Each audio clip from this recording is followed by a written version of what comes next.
students. So those who have not subscribed my channel, please subscribe my channel and also share my videos. So let us start with another topic of electrical engineering, which is the phasor diagram for the resistive load. So we have already seen the phasor diagram for the capacitive load and the inductive load. So for the resistive cases, the voltages and currents are in same phase with each other.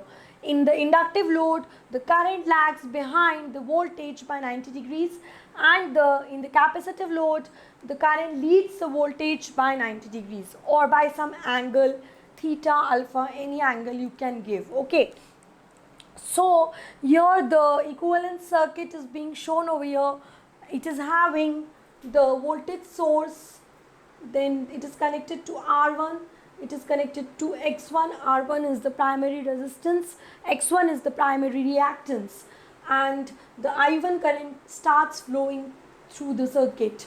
I1 is composed of two currents, which is the no load current and the I2 dash. I2 dash is the load component of the primary current. Okay. Then the induced EMF E1 is shown, flux phi, induced EMF E2, the number of turns, the primary side N1, number of turns, the secondary side N2. Then in the secondary side, it is connected to the secondary resistance R2, connected to X2, and they both are forming the impedance Z2.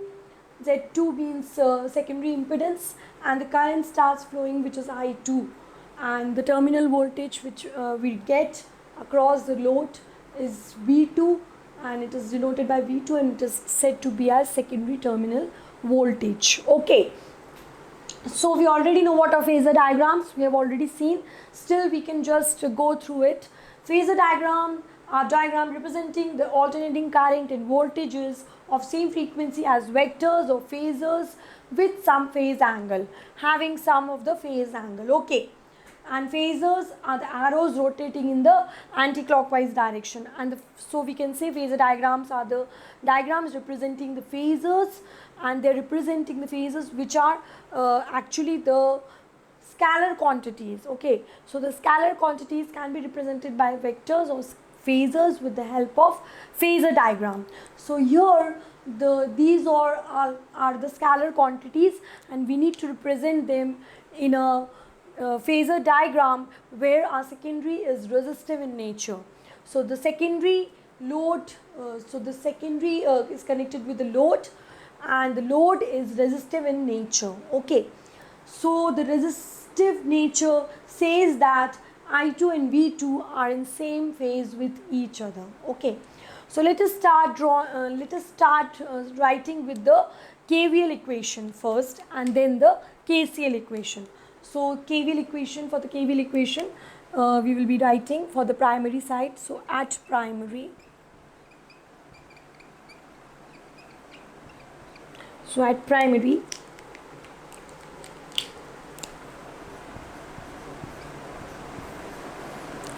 primary starting with the voltage source, then there is a drop in the resistance and the drop in the reactance. Okay, so let us write V1 minus I1 R1 minus J I1 X1 minus E1 is equal to 0. We are starting from here and we are completing the loop as such. Okay. So V1 minus I1 R1 is a drop across the resistance, I1 X1 is the drop across the reactance, and the induced EMF, because we want to complete the path, we want to complete the circuit, primary circuit. So this is for the primary circuit, the KVL equation for the primary circuit. So here we can see that V1 is greater than E1. V1 is greater than E1. We can easily see over here, when these quantities will go that side, they will become of positive sign, they will go with the positive sign. So V1 will be equal to I1 R1 plus J I1 X1 plus E1. Okay, so at the secondary side, so let us write the KVL equation at the secondary side.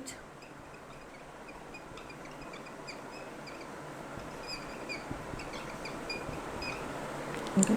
So at the secondary side, we're starting from EMF E2. So EMF E2, then there are the voltage drop, voltage across the resistance, I2. R2 will be the voltage across the resistance R2, and it will be considered as a drop, so we will be putting with a negative sign. So it will be I2 R2, then minus J I2 X2, and minus V2 we are getting at the terminal is equal to 0. So here we can see in induced EMF E2 is greater than V2 terminal voltage V2. Induced EMF E2 is greater than V2. Okay. So these are the KVL equations. These will be helpful in drawing the phasor diagrams. We have written these equations earlier also in the case of inductive load and the capacitive load. Okay. So let us write now the KCL equations. So KCL equations, it will be applied at this point. At this point, the current I1 is equals to I0 plus I2 dash. We already know that the primary current is composed of the no load current and the load component of the primary current, which is the I2 dash. Okay, so I2 dash is responsible for nullifying the effect of the flux which was generated by the current I2. So nullifying that effect, and it was weakening the main flux. So the nullifying the effect of that flux which was weakening the main flux. Okay, so the voltage source V1 supplied some extra current, and that current was given the name as I2 dash, the load component of the primary current. So the primary current is composed of two currents, I2 dash and I0. So let us write down I1 is equals to I0 plus I2 dash. And here if we apply, we already know that the no load current is having the two components. One is the core loss component and another component is the magnetizing component. Okay, so I0 is equals to I mu plus IC. So these all equations we will be using, and these are helpful in drawing a phasor diagram. Okay, so let us start drawing a phasor diagram. We already know we have taken the flux as our reference. In some of the books it is being given that you can draw by taking the reference as V2 also, but we are drawing here by taking the flux as a reference. The reason I told you, because in the earlier videos also, the reason is that the flux is the only quantity which is linking both the primary and the secondary side. So we are taking here the flux as a reference. Okay, then E1 and E2 are 90 degrees. That also I have told you. E1 and E2 are having a phase difference with the phi as 90 degrees. That also I have told you, because we already know that E is equal to minus n d phi by dt, and when we differentiate flux, because flux is given by phi m sine omega t, and when we differentiate it we will be getting cos. So d phi by dt will be phi m cos omega t into omega, because we are differentiating with respect to t over here. And in order to write the cos in terms of sine, we write sine omega t minus pi by 2. So we get over here E is equal to minus n omega sine omega t minus pi by 2. So we see that there is a phase difference of phi d phi by dt. Okay, so we see that there is a phase difference of pi by 2 between the flux and the EMF, because d phi will be phi m is left out over here, it is in multiplication, phi m cos omega t into omega. Okay, so d phi by dt will be equal to phi m cos omega t into omega. So E will be, when we will be substituting over here, we will be getting phi m omega sine omega t minus pi by 2. So we see that the phase difference between the flux and the induced EMF is of 90 degrees. That's why we are drawing with a phase difference of 90 degrees. Okay, so we want negative of E1, so we will be drawing it upwards like this. Okay,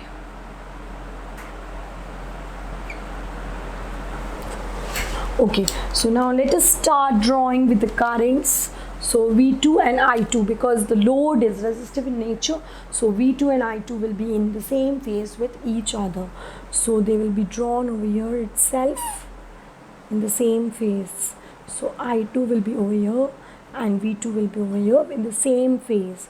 They will be not having any phase difference, like in the inductive load and capacitive load they were having some phase difference phi 2. We considered the phase difference phi 2, and in the inductive load the current was lagging by phi 2 by V2, and in the case of capacitive load the current was leading the voltage. Okay, so now let us draw our primary side currents. So the magnetizing current I mu, the core loss component of the current, the magnetizing component of the here, and so the no load current will be drawn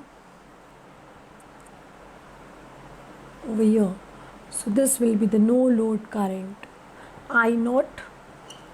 Now we already know that I2 dash is just oppositely drawn to I2, because I2 dash is the only current which was nullifying the weakening effect of the flux which was created by the current I2.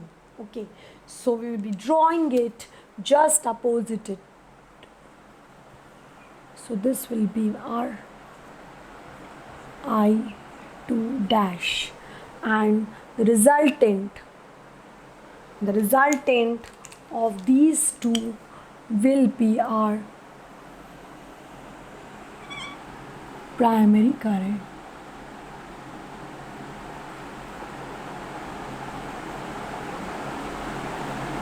Somewhat here.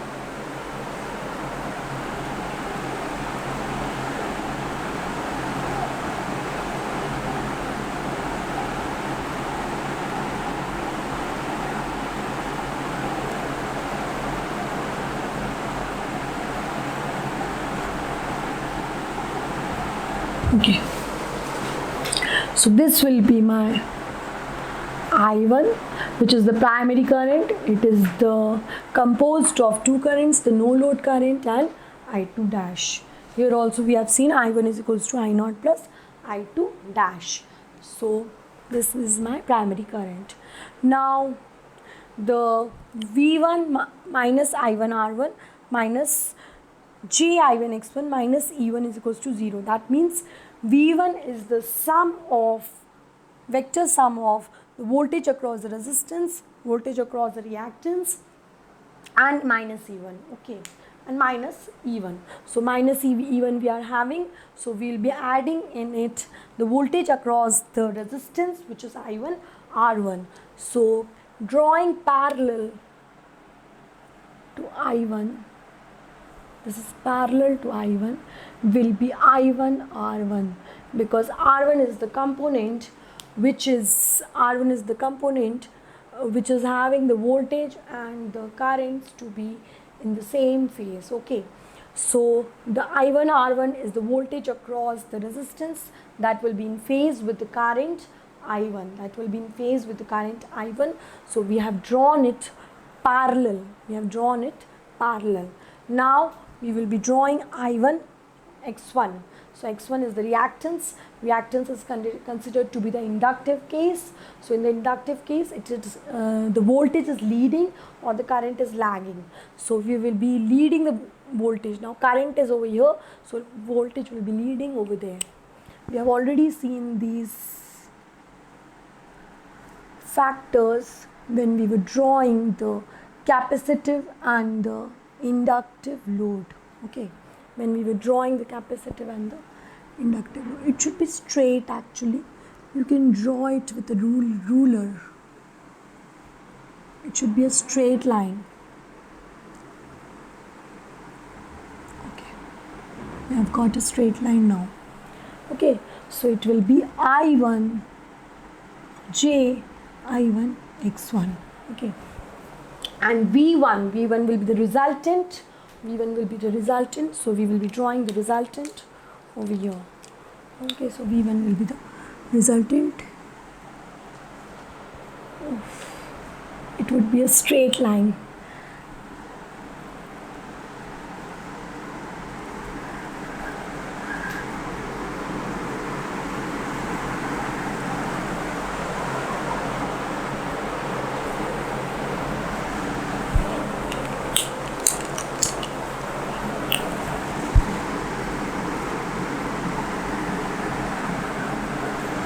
Supposed to be meeting over here.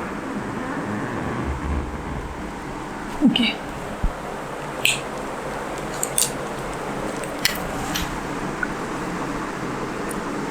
So meeting over there, and this is V1. Okay, this is V1.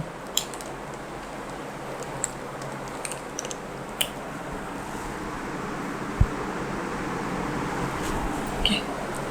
So from here, if we draw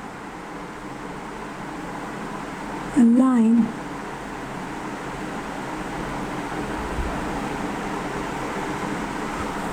so this will be I1 Z1. This will be I1 Z1. Okay, this will be I1 Z1 because Z is the impedance. Z is the impedance, and it is given by R plus Jx. Okay. So the resultant of these two will be I1 Z1. So we have completed our phasor diagram for the primary side. Now let us start the phasor for the secondary. So let us look at the secondary KVL equation. So in the secondary KVL equations, we have seen that E2 is the vector sum of voltage across the resistance R2 and the voltage across the reactance X2 and the V2. So V2 is over here. Now voltage across the resistance. So voltage across the resistance will be in same phase with the current I2. So I2 is also over here. So my I2 R2 will be also drawn in this phase only because they both are in the same phase, and the voltage across the reactance X2, the voltage across the reactance, secondary reactance will be leading the current, so we will be drawing like this. So it is leading by 90 degrees. So we will be drawing like this, and we can join it from here. This we can join, and this will be I2 Z2. This will be I2 Z2. So the phasor will look like this for the resistive load. So here we can see at the secondary side there will be no phase difference between the current and the voltages. They are in same phase. They have got zero phase difference, no phase difference. This thing is only to be noted for the resistive case. So in this manner we need to draw all the three phasor diagrams. So thank you. So please subscribe my channel, please share my videos, and if you have any doubt you can ask me in the comment section. Thank you.